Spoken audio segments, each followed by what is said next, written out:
Chapter 25. Concerning a young lady from London who joins the company and an elderly admirer who follows in her train, with an affecting ceremony consequent on their arrival. The new piece, being a decided hit, was announced for every evening of performance until further notice, and the evenings when the theater was closed were reduced from 3 in the week to 2. Nor were these the only tokens of extraordinary success, for on the succeeding Saturday, Nicholas received by favor of the indefatigable Mrs. Grudden no less a sum than 30 shillings, besides which substantial reward he enjoyed considerable fame and honor, having a presentation copy of Mr. Curdle's pamphlet forwarded to the theatre with that gentleman's own autograph, in itself an inestimable treasure, on the fly-leaf, accompanied with a note containing many expressions of approval and an unsolicited assurance that Mr. Curdle would be very happy to read Shakespeare to him for 3 hours every morning before breakfast during his stay in the town. "I've got another novelty, Johnson," said Mr. Crummles one morning in great glee. "What's that?" rejoined Nicholas. "The pony?" No, we never come to the pony till everything else has failed," said Mr. Crummles. "I don't think we shall come to the pony at all this season. No, not the pony." "A boy phenomenon, perhaps?" suggested Nicholas. "There is only one phenomenon, sir," replied Mr. Crummles impressively, "and that's a girl." "Very true," said Nicholas. "I beg your pardon. Then I don't know what it is, I'm sure." "What should you say to a young lady from London?" inquired Mr. Crummles. "Miss So-and-so of the Theatre Royal, Drury Lane." "I should say she would look very well on the bills," said Nicholas. "You're about right there," said Mr. Crummles. "And if you had said she would look very well upon the stage, too, you wouldn't have been far out. Look here, what do you think of this?" With this inquiry, Mr. Crummles unfolded a red poster and a blue poster and a yellow poster, at the top of each of which public notification was inscribed in enormous characters: "First appearance of the unrivaled Miss Petowker of the Theatre Royal, Drury Lane." "Dear me," said Nicholas, "I know that lady." "Then you are acquainted with as much talent as was ever compressed into one young person's body," retorted Mr. Crummles, rolling up the bills again. "That is, talent of a certain sort. The blood drinker," added Mr. Crummles with a prophetic sigh. "The blood drinker will die with that girl, and she's the only sylph I ever saw who could stand upon one leg and play the tambourine on her other knee like a sylph." "When does she come down?" asked Nicholas. "We expect her today," replied Mr. Crummles. "She is an old friend of Mrs. Crummles's. Mrs. Crummles saw what she could do, always knew it, from the first. She taught her, indeed, nearly all she knows. Mrs. Crummles was the original blood drinker." "Was she, indeed?" "Yes. She was obliged to give it up, though." "Did it disagree with her?" asked Nicholas.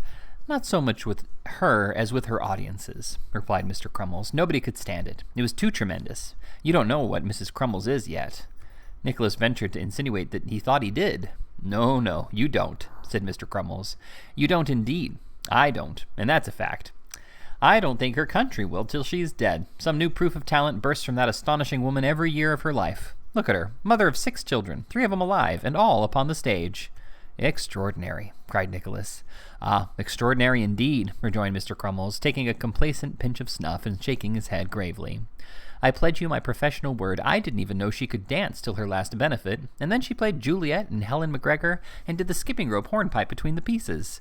The very first time I saw that admirable woman, Johnson," said Mr. Crummles, drawing a little nearer and speaking in the tone of confidential friendship, "she stood upon her head on the butt end of a spear, surrounded with blazing fireworks." "You astonish me," said Nicholas. "She astonished me," returned Mr. Crummles, with a very serious countenance. "Such grace, coupled with such dignity! I adored her from that moment." The arrival of the gifted subject of these remarks put an abrupt termination to Mr. Crummles's eulogium. Almost immediately afterwards, Master Percy Crummles entered with a letter, which had arrived by the general post, and was directed to his gracious mother, at sight of the superscription thereof, whereof Mrs. Crummles exclaimed, "From Henrietta Petowker, I do declare," and instantly became absorbed in the contents.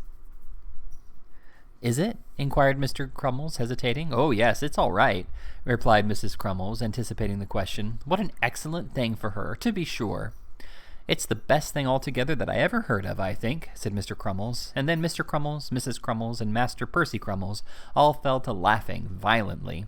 Nicholas left them to enjoy their mirth together, and walked to his lodgings, wondering very much what mystery connected with Miss Petowker could provoke such merriment, and pondering still more on the extreme surprise with which that lady would regard his sudden enlistment in a profession of which she was such a distinguished and brilliant ornament. But in this latter respect he was mistaken, for whether Mr. Vincent Crummles had paved the way, or Miss Petowker had some special reason for treating him with even more than her usual amiability, their meeting at the theater next day was more like that of two dear friends who had been inseparable from infancy than a recognition passing between a lady and gentleman who had only met some half-dozen times, and then by mere chance. Nay, Miss Petowker even whispered that she had wholly dropped the Kenwigses in her conversations with the manager's family, and had represented herself as having encountered Mr. Johnson in the very first and most fashionable circles. And on Nicholas receiving this intelligence with unfeigned surprise, she added, with a sweet glance, that she had a claim on his good nature now, and might tax it before long. Nicholas had the honor of playing in a slight piece with Miss Petowker that night, and could not but observe that the warmth of her reception was mainly attributable to a most persevering umbrella in the upper boxes. He saw, too, that the enchanting actress cast many sweet looks towards the quarter whence these sounds proceeded, and that every time she did so, the umbrella broke out afresh. Once he thought that a peculiarly shaped hat in the same corner was not wholly unknown to him, but, being occupied with his share of the stage business, he bestowed no great attention upon this circumstance, and it had quite vanished from his memory by the time he reached home. He had just sat down to supper with Smike when one of the people of the house came outside the door and announced that a gentleman below stairs wished to speak to Mr. Johnson. "Well, if he does, you must tell him to come up. That's all I know," replied Nicholas. "One of our hungry brethren, I suppose, Smike." His fellow lodger looked at the cold meat in silent calculation of the quantity that would be left for dinner next day, and put back a slice he had cut for himself, in order that the visitor's encroachments might be less formidable in their effects.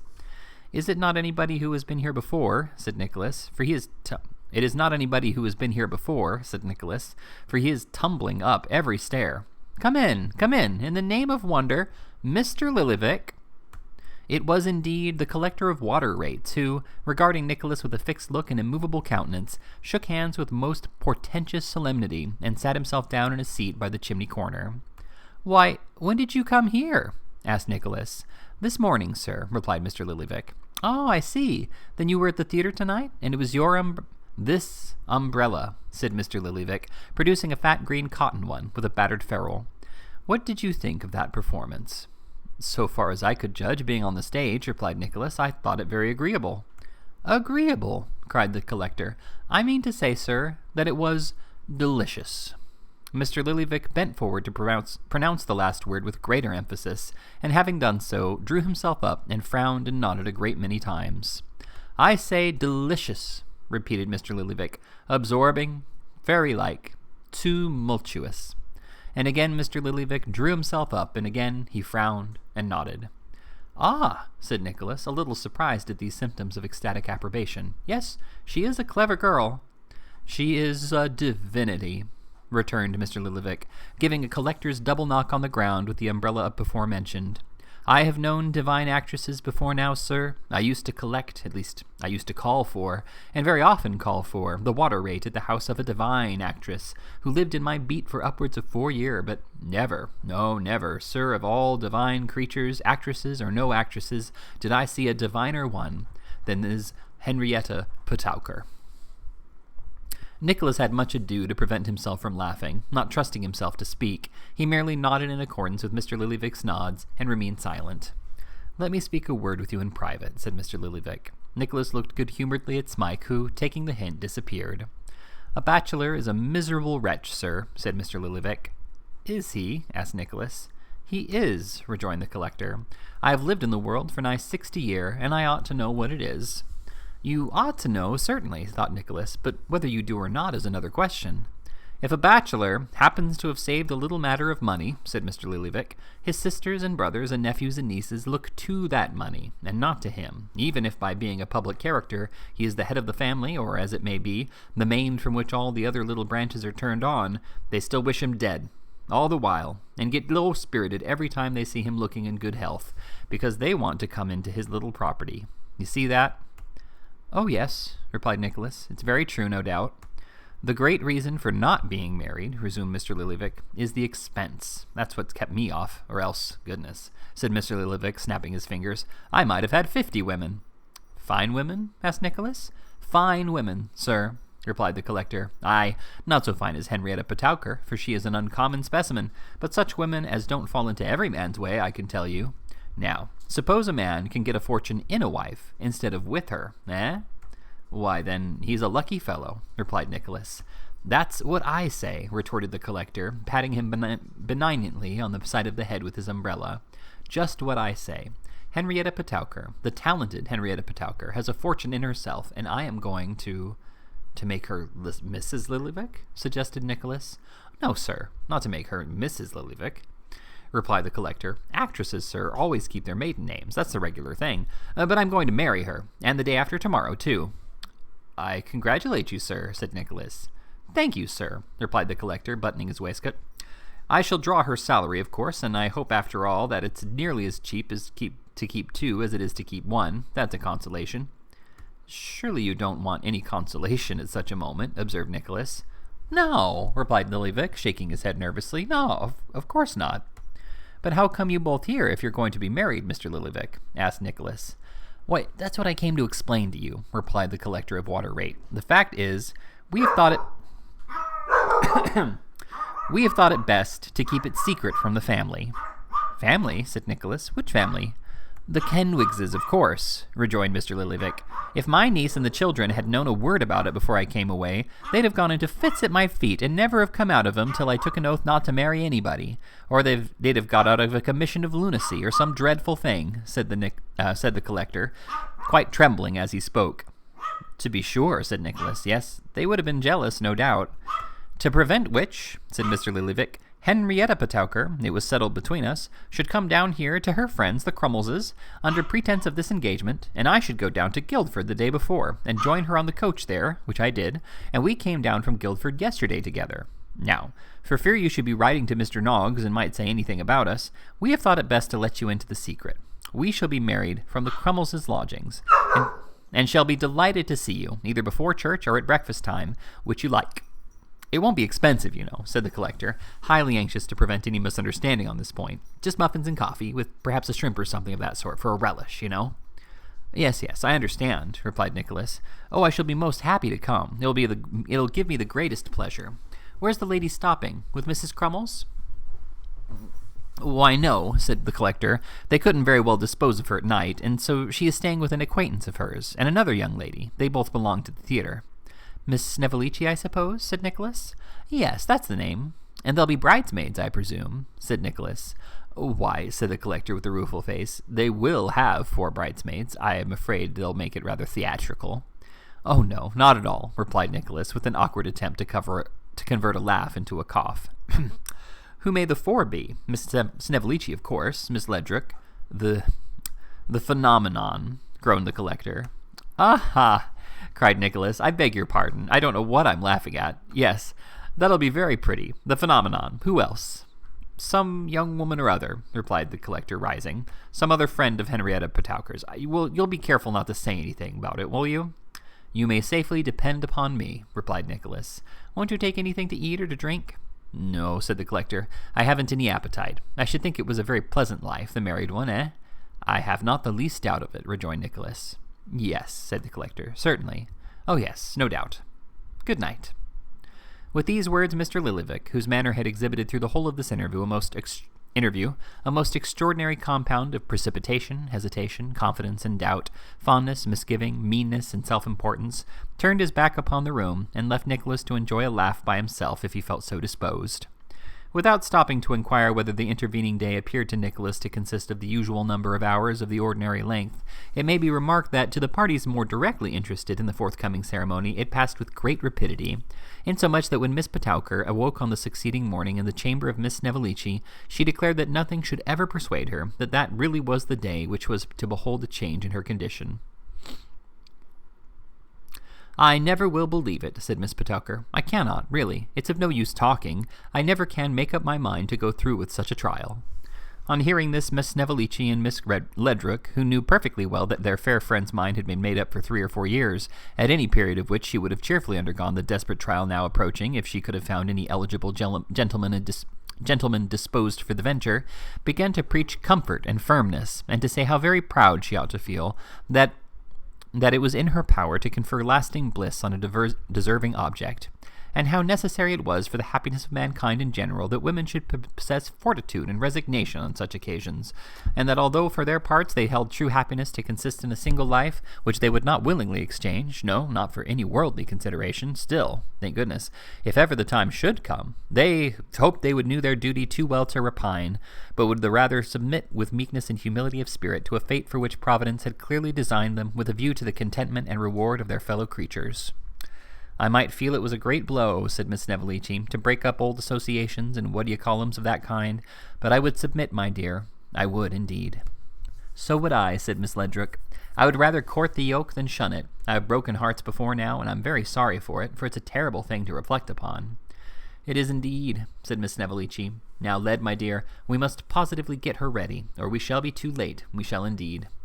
This pious reasoning, and perhaps the fear of being too late, supported the bride through the ceremony of robing, after which strong tea and brandy were administered in alternate doses as a means of strengthening her feeble limbs and causing her to walk steadier. How do you feel now, my love? Inquired Miss Snevellicci. Oh, Lillyvick, cried the bride, if you knew what I'm undergoing for you. Of course he knows it, love, and will never forget it, said Miss Ledrook. Do you think he won't? Cried Miss Potowker, really showing great capability for the stage. Oh, do you think he won't? Do you think Lillyvick will always remember it? Always, always, always? There is no knowing in what this burst of feeling might have ended if Miss Snevellicci had not at that moment proclaimed the arrival of the fly, which so astounded the bride that she shook off divers alarming symptoms, which were coming on very strong, and running to the glass adjusted her dress and calmly declared that she was ready for the sacrifice. She was accordingly supported into the coach, and there kept up, as Miss Snevellicci said, with perpetual sniffs of sal volatile, and sips of brandy and other gentle stimulants until they reached the manager's door, which was already opened by the two Master Crummleses, who wore white cockades and were decorated with the choicest and most resplendent waistcoats in the theatrical wardrobe. By the combined exertions of these young gentlemen and the bridesmaids, assisted by the coachman, Miss Potowker was at length supported in a condition of much exhaustion to the first floor, where she no sooner encountered the youthful bridegroom than she fainted with great decorum. Henrietta Potowker, said the collector, cheer up, my lovely one. Miss Potowker grasped the collector's hand, but emotion choked her utterance. Is the sight of me so dreadful, Henrietta Potowker? Said the collector. Oh, no, no, no, rejoined the bride, but all the friends, the darling friends of my youthful days, to leave them all, it is such a shock. With such expressions of sorrow, Miss Potowker went on to enumerate the dear friends of her youthful days one by one, and to call upon such of them as were present to come and embrace her. This done, she remembered that Mrs. Crummles had been more than a mother to her, and after that Mr. Crummles had been more than a father to her, and after that the Master Crummleses and Miss Ninetta Crummles had been more than brothers and sisters to her.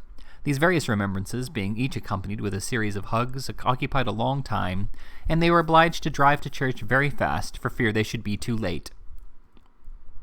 The procession consisted of two flies, in the first of which were Miss Bravassa, the fourth bridesmaid, Mrs. Crummles, the collector, and Mr. Folair, who had been chosen as his second on the occasion. In the other were the bride, Mr. Crummles, Miss Snevellicci, Miss Ledrook, and the phenomenon. The costumes were beautiful. The bridesmaids were quite covered with artificial flowers, and the phenomenon, in particular, was rendered almost invisible by the portable arbor in which she was enshrined. Miss Ledrook, who was of a romantic turn, wore in her breast the miniature of some field officer unknown, which she had purchased a great bargain not very long before. The other ladies displayed several dazzling articles of imitative jewellery, almost equal to real, and Mrs. Crummles came out in a stern and gloomy majesty, which attracted the admiration of all beholders. But perhaps the appearance of Mr. Crummles was more striking and appropriate than that of any member of the party. This gentleman, who personated the bride's father, had, in pursuance of a happy and original conception, made up for the part by arraying himself in a theatrical wig of a style and pattern commonly known as a brown George, and moreover assuming a snuff-colored suit of the previous century, with grey silk stockings and buckles to his shoes. The better to support his assumed character, he had determined to be greatly overcome, and, consequently, when they entered the church, the sobs of the affectionate parent were so heart-rending that the pew-opener suggested the propriety of his retiring to the vestry, and comforting himself with a glass of water before the ceremony began. The procession up the aisle was beautiful. The bride with the 4 bridesmaids forming a group previously arranged and rehearsed, the collector followed by his second, imitating his walk and gestures to the indescribable amusement of some theatrical friends in the gallery, Mr. Crummles with an infirm and feeble gait, Mrs. Crummles advancing with that stage walk which consists of a stride and a stop alternately. It was the completest thing ever witnessed. The ceremony was very quickly disposed of, and all parties present having signed the register, for which purpose when it came to his turn, Mr. Crummles carefully wiped and put on an immense pair of spectacles. They went back to breakfast in high spirits, and here they found Nicholas awaiting their arrival. "Now then," said Crummles, who had been assisting Mrs. Grudden in the preparations, which were on a more extensive scale than was quite agreeable to the collector, "breakfast, breakfast." No second invitation was required. The company crowded and squeezed themselves at the table as well as they could, and fell to immediately, Miss Petowker blushing very much when anybody was looking, and eating very much when anybody was not looking, and Mr. Lillyvick going to work as though with the cool resolve that since the good things must be paid for by him, he would leave as little as possible for the Crummleses to eat up afterwards. "It's very soon done, sir, isn't it?" inquired Mr. Folair of the collector, leaning over the table to address him. "What is soon done, sir?" returned Mr. Lillyvick. "The tying up, the fixing oneself with a wife," replied Mr. Folair. "It doesn't take long, does it?" "No, sir," replied Mr. Lillyvick, coloring. "It does not take long. And what then, sir?" "Oh, nothing," said the actor. "It don't take a man long to hang himself either. Ha ha." Mr. Lillyvick laid down his knife and fork and looked round the table with indignant astonishment. "To hang himself," repeated Mr. Lillyvick. A profound silence came upon all, for Mr. Lillyvick was dignified beyond expression. "To hang himself," cried Mr. Lillyvick again. "Is any parallel attempted to be drawn in this company between matrimony and hanging?" "The noose, you know," said Mr. Folair, a little crestfallen. "The noose, sir," retorted Mr. Lillyvick. "Does any man dare to speak to me of a noose, and Henrietta Lillyvick?" suggested Mr. Crummles. "And Henrietta Lillyvick in the same breath?" said the collector. "In this house, in the presence of Mr. and Mrs. Crummles, who have brought up a talented and virtuous family to be blessings and phenomenons and what not, are we to hear talk of nooses?" "Folair," said Mr. Crummles, deeming it a matter of decency to be affected by this allusion to himself and partner, "I'm astonished at you." "What are you going on in this way at me for?" urged the unfortunate actor. "What have I done?" "Done, sir," cried Mr. Lillyvick, "aimed a blow at the whole framework of society." "And the best and tenderest feelings," added Crummles, relapsing into the old man. "And the highest and most estimable of social ties," said the collector. "Noose, as if one was caught, trapped into the married state, pinned by the leg instead of going into it of one's own accord and glorying in the act." "I didn't mean to make it out that you were caught and trapped and pinned by the leg," replied the actor. "I'm sorry for it. I can't say any more." "So you ought to be, sir," returned Mr. Lillyvick, "and I'm glad to hear that you have enough of feeling left to be so." The quarrel appearing to terminate with this reply, Mrs. Lillyvick considered that the fittest occasion, the attention of the company being no longer distracted, to burst into tears, and require the assistance of all 4 bridesmaids, which was immediately rendered, though not without some confusion, for the room being small and the tablecloth long, a whole detachment of plates were swept off the board at the very first move. Regardless of this circumstance, however, Mrs. Lillyvick refused to be comforted until the belligerents had passed their words that the dispute should be carried no farther, which, after a sufficient show of reluctance, they did, and from that time Mr. Folair sat in moody silence, contenting himself with pinching Nicholas's leg when anything was said, and so expressing his contempt both for the speaker and the sentiments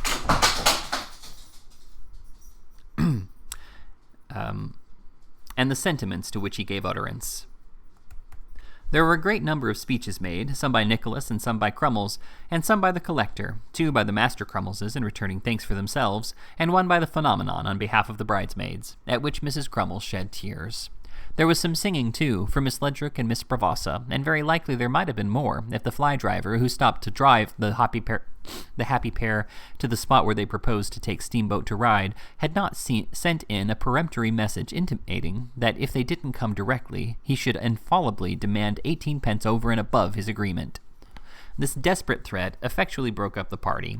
After a most pathetic leave-taking, Mr. Lillyvick and his bride departed for Ryde, where they were to spend the next 2 days in profound retirement, and whither they were accompanied by the infant, who had been appointed traveling bridesmaid on Mr. Lillyvick's express stipulation, as the steamboat people, deceived by her size, would, he had previously ascertained, transport her at half price. As there was no performance that night, Mr. Crummles declared his intention of keeping it up till everything to drink was disposed of, but Nicholas, having to play Romeo for the first time on the ensuing evening, contrived to slip away in the midst of a temporary confusion, occasioned by the unexpected development of strong symptoms of inebriety in the conduct of Mrs. Grudden. To this act of desertion he was led, not only by his own inclinations, but by his anxiety on account of Smike, who, having to sustain the character of the apothecary, had been as yet wholly unable to get any more of the part into his head than the general idea that he was very hungry, which, perhaps from old recollections, he had acquired with great aptitude. "I don't know what's to be done, Smike," said Nicholas, laying down the book. "I'm afraid you can't learn it, my poor fellow." "I am afraid not," said Smike, shaking his head. "I think if you... but that would give you so much trouble." "What?" inquired Nicholas. "Never mind me." "I think," said Smike, "if you were to keep saying it to me in little bits, over and over again, I should be able to recollect it from hearing you." "Do you think so?" exclaimed Nicholas. "Well said. Let us see who tires first. Not I, Smike, trust me. Now then, who calls so loud?" "Who calls so loud?" said Smike. "Who calls so loud?" repeated Nicholas. "Who calls so loud?" cried Smike. Thus they continued to ask each other who called so loud, over and over again, and when Smike had that by heart, Nicholas went to another sentence, and then to 2 at a time, and then to 3, and so on, until at midnight poor Smike found to his unspeakable joy that he really began to remember something about the text. Early in the morning they went to it again, and Smike, rendered more confident by the progress he had already made, got on faster and with better heart.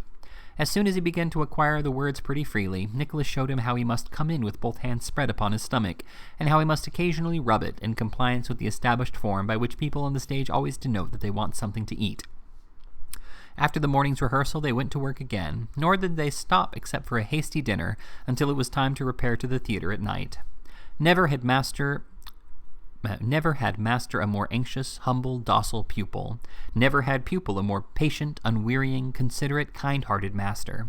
As soon as they were dressed, and at every interval when he was not upon the stage, Nicholas renewed his instructions. They prospered well. The Romeo was received with hearty plaudits and unbounded favour, and Smike was pronounced unanimously, alike by audience and actors, the very prince and prodigy of apothecaries.